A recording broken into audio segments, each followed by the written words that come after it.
અને હવે વાત 2019ના મહાભારતની।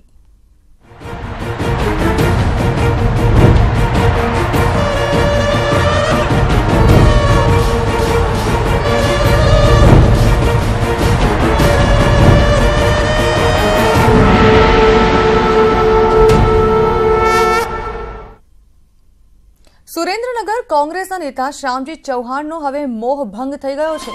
લોકસભામાં ટિકિટ કપાતા નારાજ શ્યામજી ચૌહાણ આજે હાથનો સાથ છોડી દેશે। શ્યામજી ચૌહાણ રાજીનામું આપ્યા બાદ શક્તિ પ્રદર્શન કરે તેવી શક્યતા છે। વઢવાણના મેડિકલ હોલમાં એક સંમેલન હાથ ધરશે, જેમાં 2000થી વધુ કાર્યકરો આવશે તેવો દાવો વ્યક્ત કરાયો છે।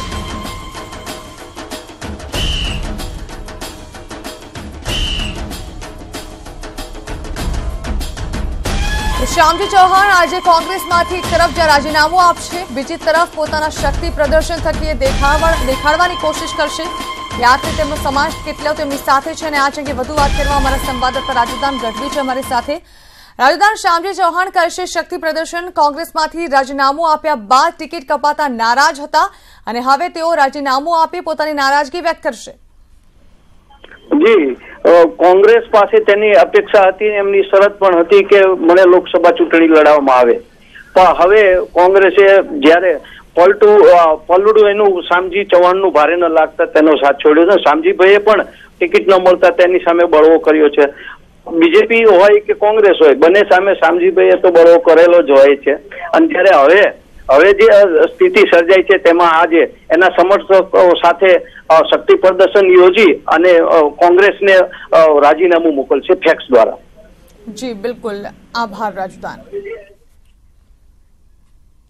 કોંગ્રેસે લોકસભાની ટિકિટ આપવાનો વાયદો પૂરો ન કરતા શ્યામજી ચૌહાણ પક્ષથી નારાજ છે। કોંગ્રેસમાંથી રાજીનામું આપવા જઈ રહેલા શ્યામજી ચૌહાણે કહ્યું કે મને કોંગ્રેસે અન્યાય કર્યો છે અને આ અન્યાય માટે તેમણે સૌરાષ્ટ્રમાં 5 બેઠકો ગુમાવવી પડશે। કોંગ્રેસે મને જે અન્યાય કર્યો છે, હું એટલા માટે કહું છું કે કોંગ્રેસે આ બેઠકે ગુમાવવી પડશે, કચ્છની બેઠક ગુમાવવી પડશે, જૂનાગઢની બેઠક ગુમાવવી પડશે, ભાવનગરની બેઠકે ગુમાવવી પડશે અને રાજકોટની લોકસભાની બેઠક પણ ગુમાવવી પડશે। તો સાહેબ, સુરેન્દ્રનગરની મને અન્યાય થવાથી સૌરાષ્ટ્રની 5 બેઠકો કોંગ્રેસ ગુમાવવાના છે। ગઈકાલે અમે ફેક્સ દ્વારા પ્રદેશ અને દિલ્હી કોંગ્રેસ કાર્યાલયે રાજીનામું આપી દેવા। અમરેલીમાં આજે પરેશ ધાનાણીના ગઢમાં પડશે ગાબડું। ફરી એકવાર અમરેલી પર આવશે આફત, કારણ કે પક્ષમાંથી સસ્પેન્ડ થયેલા દીપક માલાણી આજે ભાજપમાં જોડાય તેવી શક્યતાઓ સેવાઈ રહી છે। અમરેલી જિલ્લાના સહકારી ક્ષેત્રના એકમાત્ર કોંગ્રેસના નેતા દીપક માલાણી ભાજપનો ભગવો ધારણ કરીને કોંગ્રેસનો ઝટકો આપશે। સાથે જ માલાણીના સમર્થકો પણ કોંગ્રેસે રામ રામ કરીને નેતા વિપક્ષ ધાનાણીના ગઢમાં ઝટકો આપે તેવી પરિસ્થિતિ સર્જાઈ છે। માલાણીએ કહ્યું કે અત્યાર સુધીમાં અમરેલીમાં કોંગ્રેસને સાયલેન્ટ ઝટકા મળતા હતા, પણ હવેનો ઝટકો ધરાશાયી કરી લેશે। હવે આખરી નિર્ણય તો બધા મળે ત્યારે કેસરીઓ કે ધારણ થશે કે કેમ, એ તો આવતીકાલે બપોર સુધી રાહ જોવી પડે। સાયલેન્ટ ઝટકા તો કોંગ્રેસ અહીંયા બહુ જ ખમી રહી છે। સાયલેન્ટ ઝટકા અને કદાચ ધરાશયી થાય એવો ઝટકો પણ મળે। બનાસકાંઠા બેઠક પર ભાજપના ઉમેદવાર તરીકે પરબત પટેલની જાહેરાત થતાં જ ઠાકોર સમાજમાં નારાજગી વસી રહ્યો છે। ઠાકોર સમાજ અહીં ભાજપને સાથ ન આપે તેવી સ્થિતિ ઉભી થઈ છે। કેશજી ઠાકોર અને પાટણના સાંસદ લીલાધર વાઘેલાએ બનાસકાંઠા બેઠક માટેની દાવેદારી નોંધાવી હતી, જોકે અહીં કોઈ ઠાકોર નેતાને ટિકિટ નહીં મળતા ઠાકોર સમાજમાં રોષની લાગણી છે। ચૂંટણીમાં કેવા પ્રકારની રણનીતિ ઘડવી તેને લઈને બનાસકાંઠા ઠાકોર સમાજે સંમેલનનું આયોજન કર્યું છે, જેમાં ભાજપના ઉમેદવાર પરબત પટેલને લઈને ચર્ચા થાય તેવી શક્યતા છે। સાથે જ આની અસર ઠાકોર પ્રભાવિત મત વિસ્તારમાં પડે તેવી શક્યતા પણ છે। એટલું જ નહીં, ઠાકોર સમાજ પોતાના નેતાને અપક્ષ ચૂંટણી લડાવે તેવી પણ શક્યતા જોવાઈ રહી છે। લોકસભાની ચૂંટણીનું બ્યુગલ ફૂંકાઈ ચૂક્યું છે। ગુરુવારથી ઉમેદવારો પોતાની ઉમેદવારી પત્ર ભરવાનું શરૂ કરી દેશે, ત્યારે હજી પણ ભાજપ અને કોંગ્રેસે ગુજરાતની તમામ બેઠકો માટે ઉમેદવારોના નામની ઘોષણા નથી કરી શક્યા। ભાજપે અત્યાર સુધી 19 ઉમેદવારોના નામ જાહેર કર્યા છે, જ્યારે કોંગ્રેસ હજી સુધી માત્ર 6 જ ઉમેદવારોના નામ પર પસંદગી ઉતારી શક્યું છે। ત્યારે ગુરુવારથી ઉમેદવારી પત્ર ભરવાની પ્રક્રિયા શરૂ થઈ જશે અને હજી સુધી બંને દિગ્ગજ પાર્ટીઓ પોતાના યોદ્ધાઓની પસંદગીની પ્રક્રિયામાં પડી છે। સમય વીતી રહ્યો છે, ચૂંટણીની તારીખો નજીક આવી રહી છે, ત્યારે હજી સુધી ભાજપ અને કોંગ્રેસ ઉમેદવારોના નામ જાહેર કરવામાં કોની રાહ જોઈ રહ્યા છે? આ ઘટનાક્રમ વચ્ચે કોંગ્રેસની સ્થિતિ એક સાંધે ત્યાં તેર તૂટે જેવી છે। બનાસકાંઠા બેઠક પર ભાજપે પરબત પટેલને ઉતારતા હવે કોંગ્રેસ અવઢવમાં એ મુકાઈ છે કે પરબત પટેલને ટક્કર આપે તેવા કયા નેતાને મેદાને ઉતારી શકાય. દિવસ રાતની બેઠકો અને ચર્ચાના દોર વચ્ચે કોંગ્રેસ કોને ટિકિટ આપે છે? ભાજપે તો પોતાના 19 યોદ્ધાઓને જાહેર કરી દીધા છે, પરંતુ કોંગ્રેસ એવી કઈ દુખાવા છે કે બાકીના 20 ઉમેદવારોના નામને લઈને આટલું બધું ગહન મંથન કરવું પડી રહ્યું છે. એવા કયા પાસાઓ છે જેને કારણે કોંગ્રેસ મોવડી મંડળ હજી અવઢવમાં છે? અહીં ચર્ચાઓ એવી પણ છે કે ભાજપના 19 ઉમેદવારો સામે ફરી કોંગ્રેસને અસમંજસની સ્થિતિમાં મૂકી દીધું છે કે પછી જાતિગત સમીકરણોને ધ્યાનમાં લઈને કોંગ્રેસમાં અવઢવમાં મુકાયું છે કે પછી અન્ય કોઈ કારણ જવાબદાર છે.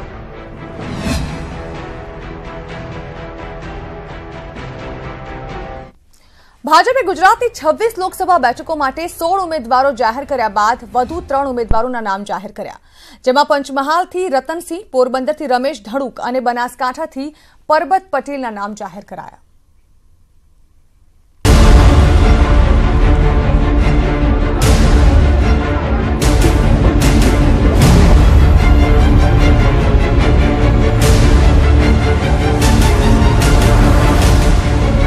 ભાજપના વધુ 3 યોદ્ધાઓ જાહેર.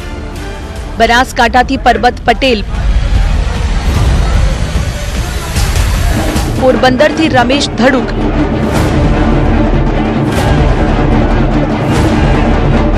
અને પંચમહાલથી રતનસિંહ રાઠોડના નામ પર ભાજપે મંજૂરીની મહોર મારી દીધી છે.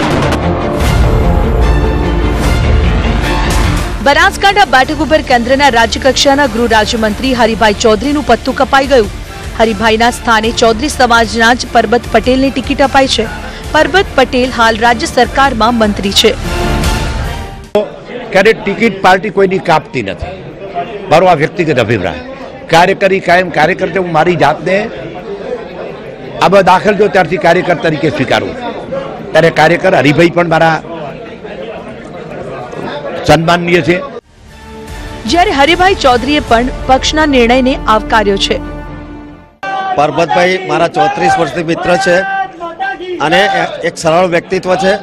હું પ્રદેશ નેતાગીરી અને રાષ્ટ્રીય નેતાગીરીનો ખૂબ ખૂબ આભાર માનું છું કે પરબતભાઈ જેવા સક્ષમ અને સરળ ઉમેદવાર મૂક્યા છે અને એમના સાથે હું રહી અને 100% એમને વિજય અપાવું છું. પોરબંદરથી હાલના સાંસદ વિઠ્ઠલ રાદડિયાની નાદુરસ્ત તબિયતના કારણે તેમને રિપીટ નથી કરાયા, જેમના સ્થાને ભાજપે રમેશ ધડુકને ટિકિટ આપી છે. કોઈ પણ કામો આ વિસ્તારના જે કાંઈ હશે, હું રાજકારણમાં આમ તો સક્રિય જ હતો, માર્કેટિંગ યાર્ડનો ચેરમેન હતો, હમણાં ધાર્મિક કામમાં હતો, પણ હવે પાર્ટીએ મને આ જવાબદારી સોંપી છે તો આમાં પણ અમે ક્યાંય કટાશ રહેવા નહીં દે. બધી રીતે જે રીતે ખેડૂતોના પ્રશ્નો છે, બીજા માલધારીના પ્રશ્નો હોય, XYZ કોઈ પણ પ્રશ્ન હશે એના બધા પ્રશ્નોનો નિવાડો અમે લઈ આવશું અને સંગઠન અમારું મજબૂત રહેશે અને પોરબંદર જિલ્લામાં વધુમાં વધુ કામ થાય એવા અમારા પ્રયત્ન રહેશે. પંચમહાલથી હંમેશા ટિકિટની માંગ કરતા પ્રભાતસિંહ ચૌહાણનું પત્તું પાર્ટીએ કાપ્યું છે, જેમના સ્થાને ભાજપ આ વખતે રતનસિંહ રાઠોડનું નસીબ અજમાવશે. 23મી એપ્રિલ અને 23મી મે લગભગ હું માનું છું એમ મારા પ્રજાના મતના કારણોસર હું પોતે એમ માનું છું કે લગભગ આ ભારત દેશમાં 18 લોકસભાનું કમળ સૌપ્રથમ પહોંચશે એવું આશા વ્યક્ત કરું. ભાજપે અત્યાર સુધી 19 બેઠકો પર ઉમેદવારના નામની જાહેરાત કરી છે, જેમાંથી 5 સિટિંગ સાંસદોને રિપીટ નથી કરાયા. હવે ભાજપને આ નો રિપીટ થિયરી કેટલી ફળે છે તે તો પરિણામ જ કહેશે. Bureau report, news 18 Gujarati. ભાજપે અત્યાર સુધી ગુજરાતની 26 લોકસભા બેઠકો માટે 19 ઉમેદવારોના નામની જાહેરાત કરી દીધી, જેમાંથી ભાજપે 5 દિગ્ગજો અને સિટિંગ સાંસદોના પત્તા કાપ્યા છે, જેમાં LK અડવાણી, વિઠ્ઠલ રાદડિયા, પ્રભાતસિંહ ચૌહાણ, હરિભાઈ ચૌધરી અને દેવજી ફતેપરાની ટિકિટ કાપવામાં આવી છે. પત્તું કપાયું LK અડવાણી ગાંધીનગર બેઠકથી તેઓ સાંસદ છે, જેઓને ભાજપે રિપીટ ન કર્યા. પક્ષે વધુ મનનું કારણ આપ્યું છે. તો વિઠ્ઠલ રાદડિયા, જેઓ પોરબંદર બેઠકથી સાંસદ છે, ત્યારે વિઠ્ઠલ રાદડિયાની તબિયત નાદુરસ્ત હોવાને કારણે તેઓને રિપીટ નથી કરાયા. પ્રભાતસિંહ ચૌહાણ પંચમહાલ બેઠકથી સાંસદ છે, ત્યારે પક્ષે પ્રભાતસિંહને પણ પડતા મૂક્યા છે, કારણ કે પ્રભાતસિંહ અત્યાર સુધી હંમેશા વિવાદોમાં રહ્યા છે. પત્ની માટે તેઓએ કાલોલથી ટિકિટ માંગી હતી. તો આ તરફ હરિભાઈ ચૌધરી, તેઓ બનાસકાંઠાથી સાંસદ છે, ત્યારે તેઓને પણ રિપીટ નથી કરાયા. લાંચ કેસમાં તેમનું નામ સામે આવ્યું હતું. દેવજી ફતેપરા સુરેન્દ્રનગર બેઠકથી સાંસદ, તેમનું પત્તું પણ કપાતા તેઓ પક્ષથી નારાજ ચાલી રહ્યા છે.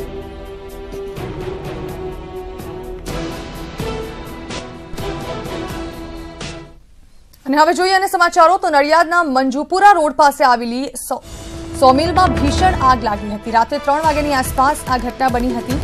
નડિયાદ ફાયર બ્રિગેડની 3 ટીમ દ્વારા આગ પર કાબુ મેળવવા પ્રયાસ તેજ કરાયા છે. કલાકોની જહેમત બાદ પણ આગ પર સંપૂર્ણ કાબુ મેળવી શકાયો નથી. પ્રાથમિક અહેવાલ મુજબ આગમાં કોઈ જાનહાનિના સમાચાર નથી. જોકે આગ કેવી રીતે લાગી તેનું સાચું કારણ સામે નથી આવી શક્યું.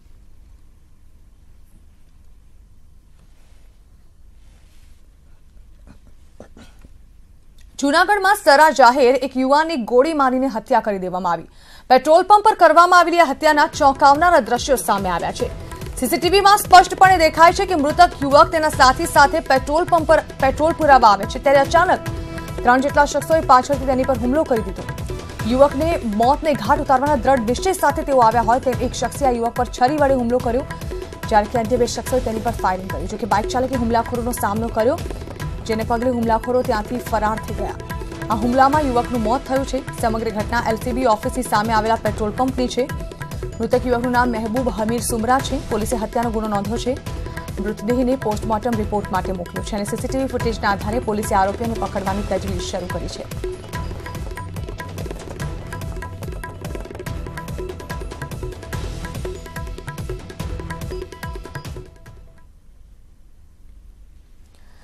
મોરબીના સિરામિક ઉદ્યોગ પર પ્રતિબંધની વ્યાપક પ્રમાણમાં અસર થઈ છે. સિરામિક યુનિટોને ગેસ મોંઘો પડતો હોવાનું કહી અચાનક જ ભાવ વધારો કરી દેતા સિરામિક ઉદ્યોગ સાથે જોડાયેલા ધંધાર્થીઓ મુશ્કેલીમાં મુકાઈ ગયા છે.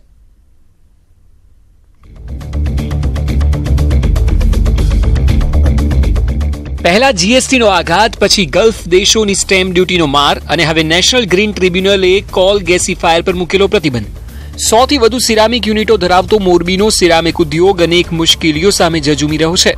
ત્યાં હવે તેને ગલ્ફના દેશોનો સ્ટેમ્પ ડ્યુટીનો વધુ એક માર સહન કરવાનો વારો આવ્યો. એનજીટી દ્વારા કોલ ગેસીફાયરના વપરાશ પર સંપૂર્ણપણે પ્રતિબંધ લગાવી દેતા સિરામિક ઉદ્યોગની સાથે સાથે કોલસા ઉદ્યોગને પણ તેનો માર પડ્યો છે. કોલસાનું બુકિંગ એડવાન્સમાં થઈ ગયેલું હોય ઇમ્પોર્ટ કરવા માટે, એટલે બહારથી ફોરેનથી આપણે 1 મહિના પહેલાં, એટલે એ અત્યારે માલ ઠપ થઈ ગયા એમ આવવાનો. અમુક વેસલો ડાયવર્ટ થવા માંડી એના હિસાબે. બીજી બાજુ મોરબીમાં કોલસા ઉદ્યોગ પર સંપૂર્ણ બેન વાગી ગયું છે, તો સિરામિક ઉદ્યોગો બંધ થઈ ગયા છે. કેમ કે સિરામિક યુનિટોમાં તો ગેસની સુવિધાઓ છે જ નહીં. આથી તેને ફરજિયાત બંધ કરવાની ફરજ પડી અને તેની સીધી અસર ધંધાર્થીઓ પર પડી.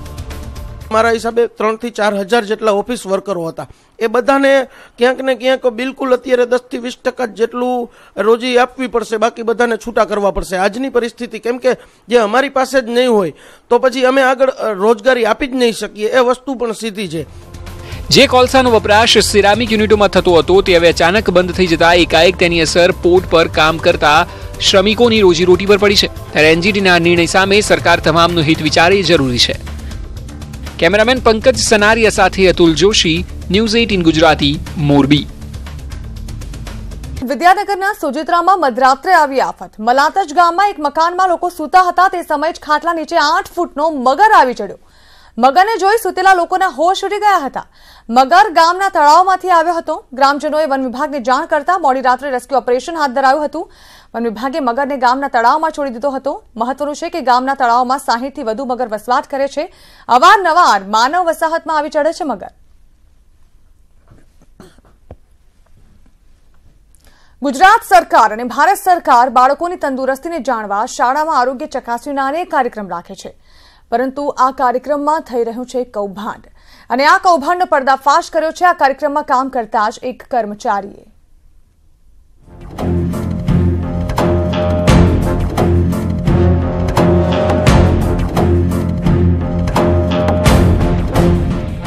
બાળકોના સ્વાસ્થ્યને જાણવા અને તેનામાં રહેલી ઉણપને દૂર કરવા સરકાર શાળાઓમાં આરોગ્યલક્ષી વિવિધ કાર્યક્રમો આયોજિત કરે છે, પરંતુ આ કાર્યક્રમમાં માત્ર નામની જ કામગીરી કરવામાં આવે છે. જી હા, સુરત મહાનગરપાલિકા દ્વારા અલગ અલગ 39 ટીમ બનાવી 28,000 બાળકોને તપાસવામાં આવ્યા. આ ટીમમાં એક સિનિયર તબીબ, એક જુનિયર તબીબ અને તેમની મદદ માટે એક નર્સ અને દવા માટે એક ફાર્મસી નિયુક્ત કરવામાં આવેલ હતી. પરંતુ અહીં તો નર્સ અને ફાર્મસી બાળકોની તપાસ કરતા હતા.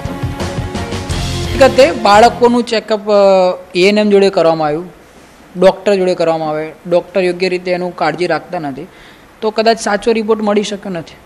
અને પર્ટિક્યુલરલી મારા ટીમની જો વાત કરું તો આઈ ફોર્સ મને અને એએનએમને મળીને 1780 બાળકોનું બોગસ, જે બાળકો હકીકતમાં નોર્મલ છે, બાળકોનું ત્યાં રિપોર્ટ બોગસ બનાવવામાં. અહીં બાળકોની ચકાસણી બાદ તેમાંથી 20% બાળકોને ખામીયુક્ત બતાવવામાં આવ્યા અને તેમના નામ પર આવતી દવા પર આખું કૌભાંડ આચરાયું. હું તમને જો વાત કરું તો મારા ખ્યાલ પ્રમાણે 1500 કરોડની ઉપરનું કૌભાંડ મિનિમમ હશે. હા, હા, આરબીએસ કે આખા ભારતમાં ચાલે છે ને તમે નહીં માનો પણ 20 વર્ષથી પણ વધારે સમયગાળો આ પ્રોગ્રામને થઈ ગયો છે, પણ કદાચ જનતાની એટલી જાગૃતિ નથી અને ખાલી ફોર્માલિટીને કાગળિયા માટે જ આ ચાલતું હોય છે. આ કૌભાંડ છેલ્લા 20 વર્ષથી ચાલતું હોવાની વિગતો સામે આવી ત્યારે તંદુરસ્તીને લગતા કૌભાંડની તંદુરસ્ત તપાસ થાય તે પણ ખૂબ જરૂરી છે. કીર્તેશ પટેલ, ન્યૂઝ 18 ગુજરાતી, સુરત.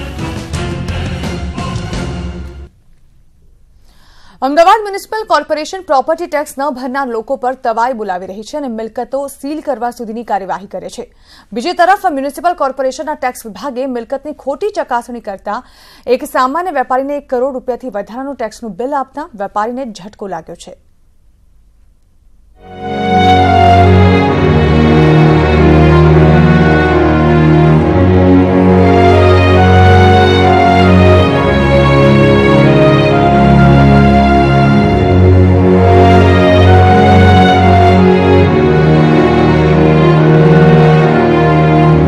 અમદાવાદના ઈસનપુરમાં આવેલા યુનિક ઇન્ડસ્ટ્રીયલ પાર્કમાં ઇમરાનભાઈ વડનગરવાલા 164 વારનો શેડ ધરાવે છે અને પ્લાસ્ટિક સ્ક્રેપનો વેપાર કરે છે. આમ તો તેમનો વેપાર સારી રીતે ચાલે છે, તેમ છતાંય તેમની ઊંઘ હરામ થઈ ગઈ છે, કારણ કે તેમને પ્રોપર્ટી ટેક્સનું બિલ ₹1,07,00,000 આવ્યું છે, જે જોઈને ઇમરાન ચોંકી ઉઠ્યા હતા અને તેમના શેડની આકરાણી 164 વારના બદલામાં 1,640 વાર બતાવવામાં આવી. પ્રોપર્ટી ટેક્સની આ મુશ્કેલી છેલ્લા 3 વર્ષથી શરૂ થઈ છે, જેમાં દર વર્ષે 10 લાખ રૂપિયા બિલ આવતું હતું, જ્યારે તેમનું ટેક્સ સરેરાશ ₹5,000ની આસપાસ આવતું હોય છે. ત્યારે આ ક્ષતિ સુધારવા માટે કોર્પોરેશનમાં અનેક વાર રજૂઆત કરવામાં આવી હોવા છતાંય આ મુશ્કેલીનો હલ નથી આવતો. ફાધર જ્યારે હતા ત્યારે બી આ ટેક્સનું બિલ આવતું હતું, ત્યારે કંઈ 10 લાખથી ચાલુ થયું હતું. એના પછી મારા ફાધર હતા ત્યારે 40 સુધી પહોંચ્યું ને એના બી એમનું ટેન્શન કરીને મારા ફાધર બી ઓફ થઈ ગયા છે. હવે જો ઇમરાનની પ્રોપર્ટીની ફરીથી આકરાણી થાય તો જ આ પ્રશ્નનો ઉકેલ આવી શકે તેમ છે, પણ તંત્ર આકારણી કરવા તૈયાર નથી.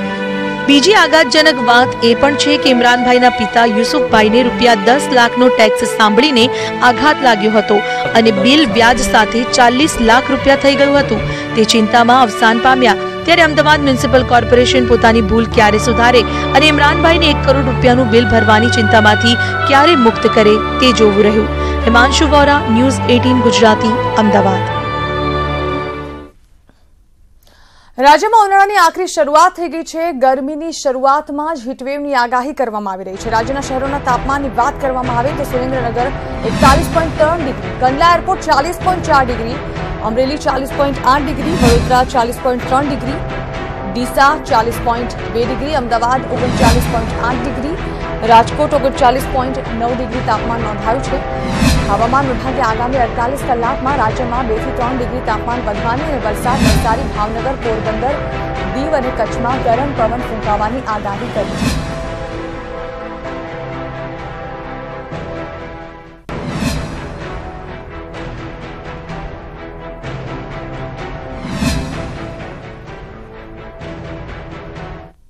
તો બુલેટિન સમાપ્ત કરીશું, પરંતુ આપ જાણો છો કે ડીટીએચ અથવા કેબલ નેટવર્ક પર પોતાના પસંદગીની ચેનલ નક્કી કરવાની છેલ્લી તારીખ હવે નજીક આવી રહી છે, જે 31 માર્ચ છે. માટે આપણે યાદ અપાવી દઈએ કે આપ આપની સૌથી લોકપ્રિય ચેનલ ન્યૂઝ 18 ને ફક્ત 10 પૈસામાં આખો મહિનો નિહાળી શકો છો.